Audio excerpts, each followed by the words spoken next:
Okay, this is Robert here. I just wanted to do a quick overview of the Backlink Snatcher software.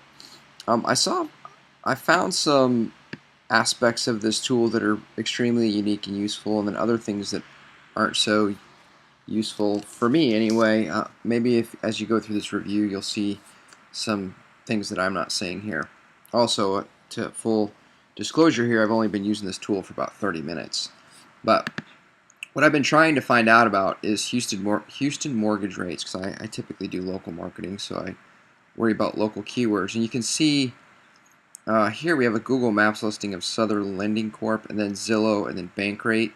When you use the Snatcher tool, which pulls up your top 30 results, one of my criticisms would be right off the gate is that I can't really tell what the order of these are. Zillow is first here, but it's missing the Google Maps piece. It looks like this is going through a proxy. So if you check this proxy box, they actually host proxies for you. The reason you do this is so that your IP address doesn't get blocked by Google when you're doing these searches. Anyway, so that's the results it pulled up. Is the top 30. Another small criticism is that they don't have the numbered ordering here. I have notified the product owners and said, hey, here's some things I think you should do differently. If they do those, I think the tool will be a lot more useful in that regard. But so let's try and find just like kind of a local. Here's Houston Capital, so that might be a good one. And I think basically if I right click, I can analyze this. Now these two different methods are not explained very well in the documentation. My understanding is that they both get similar data, but they use different resources to pull the data. So doing one versus the other is not something you have to worry about unless one method doesn't pull up any information for you. So we'll just click that, and then it's going to run here. You can see down here it says it's analyzing. I'll just pause this real quick. Well, I didn't really need to pause. I started bringing up data pretty fast, actually. So you can see it's starting to populate the links that are going to Houston Capital. So in other words, when I clicked Houston Capital and then right-clicked Houston Capital and then I told it to analyze, it's actually analyzing the backlinks that are coming into Houston Capital and what is allowing Houston Capital to rank in the top 30. So you can use this as a way to see what's in the top 30 and then find out what links that they're using, save that information, and then actually use it as a way to find out what links you're going to get for your customer. That's done. That took about roughly 2 minutes for it to gather all this data. But this is probably one of my favorite parts of the tool, is it shows you server distributions for the links, do follow versus no follow. This is actually an important thing now. It's my understanding that Google is now looking for a certain number of no follow links. This is probably too low of a number based on what I've been reading. The Class C IP addresses, so all of their links that are found are coming from 24 addresses. So they get 26 links coming from 24 different addresses, or what you might consider to be different servers, and then the different page rank of the sites. Now you can sort, obviously you can sort through this and see what the high page rank sites are, whether or not you could maybe obtain a link from this particular website for your customer or for your own use. Now, one of the things that I found very useful, so this is using the SERP Snatcher. What you notice is when I clicked on it, I can analyze any particular URL found. We analyzed Houston Capital, but I like almost more the competitor Snatcher actually. So I did one for Houston Mortgage, and so basically for the competitor Snatcher, all you have to do is put in the domain name, and then it just pulls up all the analytics for you. So it gives you what the anchor text is, which is what the link, right? What the link is saying. So you can actually see what the link text looks like and that sort of thing. That is powerful, because now I can just basically go look up my customer's name or the keyword that I know my customer is going for, find businesses that I know are their direct competitors and are ranking higher, and then just put them in here and save that project data, right?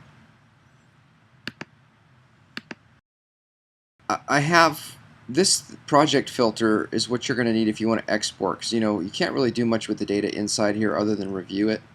So if you actually want to export it and maybe even filter out, like I only want to see all the PageRank 2 stuff, that kind of thing, you can do that right in here. So if you want to export it, this is where you got to go. So basically to do that, I only have one project, so you find the project you want, you hit load project, it pulls up all the data. Then you can filter it, do follow, no follow, all that sort of thing. So you could actually manipulate the data here, or you can export it. I would probably export it most of the time.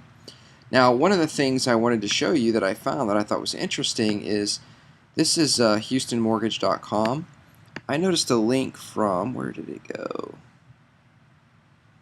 TexasMortgage.org, which looked like somebody's private WordPress blog. So it looks like maybe they're manufacturing their own links.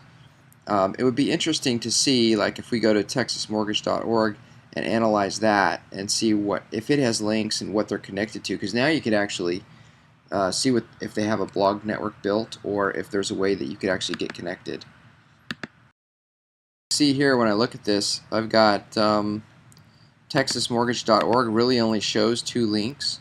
These are high page rank links though, so this looks like it might be part of a blog network or something. Let's just do a real quick Texas Mortgage.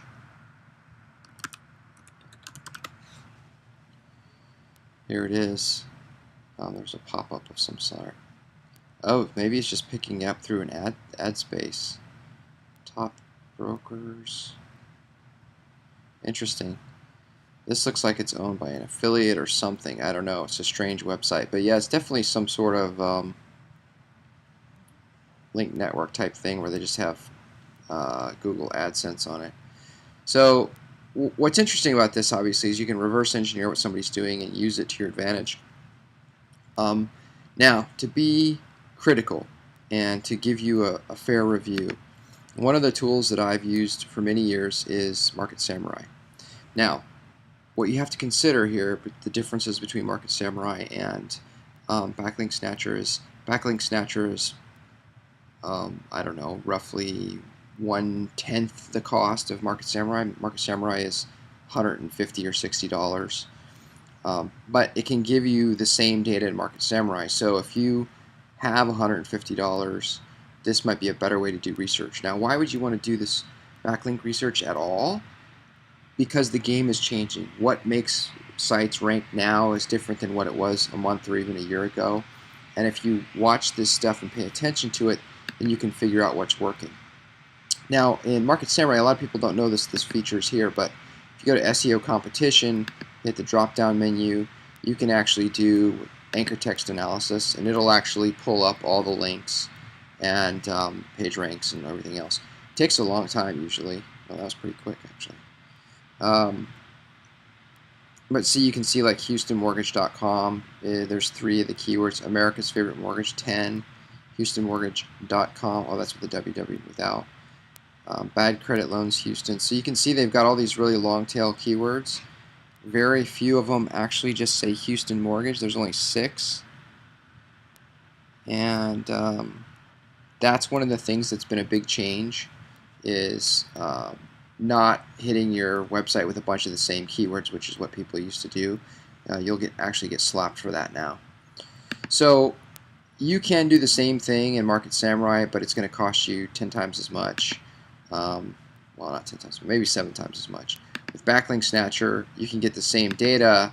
It's presented slightly differently, but it is still very useful. And probably my favorite feature is the Competitor Snatcher. And for the low price that they have it for, it's probably worth it if you're doing any kind of SEO at all. So hopefully that you found this review useful, and this leads you down the right path as to making a decision whether or not you should get the tool.